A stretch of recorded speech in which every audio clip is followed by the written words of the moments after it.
Jaya TV நேயர்களுக்கு எனது அன்பார்ந்த வணக்கம். மாத்தி யோசி என்ற நிகழ்ச்சி மூலமாக உங்களை சந்திப்பதில் மகிழ்ச்சி அடைகின்றேன். என்னுடைய பெயர் பரதராஜா. பிரிண்டிங் டெக்னாலஜி படித்த நான். சொந்த ஊர் திருநெல்வேலி, நெல்லை மாவட்டம், படித்தது சென்னை.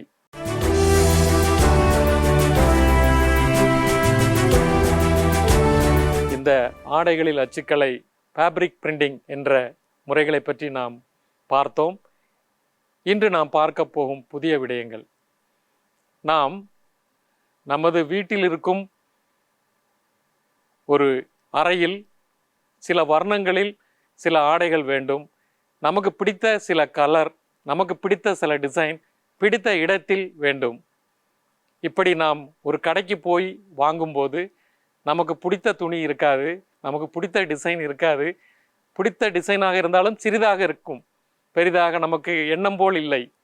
அதே போல் அதன் வர்ணங்களும் வேறு விதத்தில் இருக்கும். எனக்கு பிடித்த டிசைன், பிடித்த கலரில், பிடித்த துணியில், எனக்கு விருப்பம் போல பாக்கெட்டில், நெஞ்சில், முதுகில், இப்படி நமக்கு தேவையான இடத்தில் பிரிண்டிங் செய்ய வேண்டுமென்றால் அதனை நாமே செய்து கொள்ளலாம்.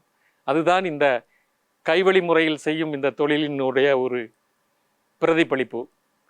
அதே போன்று உங்களுக்கு பிடித்த ஒரு டிசைனை நீங்கள் செய்ய வேண்டுமென்றால் அதை நீங்களே செய்து கொள்ளலாம். உங்களுக்கு பிடித்த இடத்தில், பிடித்த கலரில், பிடித்த துணியில் செய்து கொள்ளலாம். உதாரணமாக டிஷர்ட்டில் செய்து கொள்ளலாம், பெட்ஷீட்டில் செய்து கொள்ளலாம், சற்று பாக்கெட்டில் செய்து கொள்ளலாம். ஒரு அருமையான ஒரு ஃபோட்டோவை உங்களுக்கு பிடித்த துணியில், பிடித்த இடத்தில் இப்போது நான் செய்கிறேன், பாருங்கள். இதை நீங்களும் செய்யலாம். உங்கள் வீட்டில் வைத்து இயந்திரம் இல்லாமல் கைவழி முறையில் அருமையாக நீங்களும் செய்யலாம்.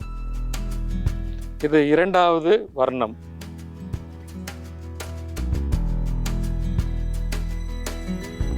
இரண்டாவது கலரில் ஒரு படத்தை செய்கிறேன்.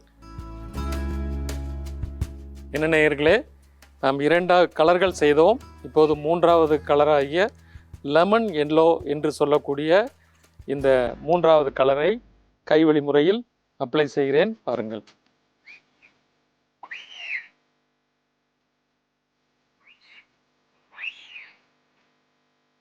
என்ன நேயர்களே, நாம் 3 நிறங்கள் செய்தோம். இனி 4வது நிறமாக ஃபைனல் கலர், கடைசி கலரை செய்கிறேன். நான் இங்கே செய்வது ஒரு ஃபோட்டோ, ஒரு புகைப்படத்தை பிரிண்ட் செய்கிறேன் கலரில். இதேபோல் நீங்கள் கைவழி முறையிலேயே உங்கள் வீட்டில் உள்ள டைனிங் டேபிளில் எலுமிச்சம் பழங்களின் படங்கள், ஆப்பிளின் படங்கள், அந்த அறைக்கு தேவையான அனைத்து டிசைன்களையும் பிரிண்ட் செய்யலாம். உதாரணமாக பூஜை அறையில் உங்களுக்கு இஷ்டமான தெய்வங்களின் படங்களை நீங்கள் பிரிண்டிங் செய்யலாம். குழந்தைகள் படிக்கும் இடத்தில் அவர்களுடைய மனநிலைக்கு ஏற்றமாறு படிப்பு சம்பந்தமான கண்டுபிடித்தங்கள் செய்பவர்களின் பெயரை கூட பிரிண்ட் செய்யலாம். இந்த கலையை கற்றுக்கொண்டால் இதேபோல் நீங்கள் எந்த ஒரு டிசைனையும் எந்த துணியிலும் நேர்த்தியான முறையில் செய்யலாம். இதோ நீங்கள் ஆவலுடன் எதிர்பார்த்த, உங்களுக்கு பிடித்த ஒரு அறிந்த ஒரு புகைப்படத்தை நான் பிரிண்ட் செய்திருக்கிறேன். எப்படி இருக்கின்றன பாருங்கள் நேயர்களே.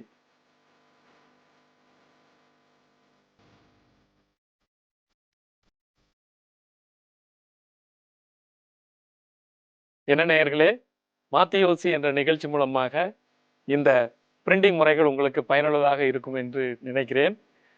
நான் இந்த நிலைக்கு எப்படி வந்தேன், நான் எப்படி இதனை பற்றி மற்றவர்களுக்கு சொல்லிக் கொடுக்கிறேன் என்ற சில புதிய விடயங்களோடு நாளை சந்திப்போம். நன்றி, வணக்கம்.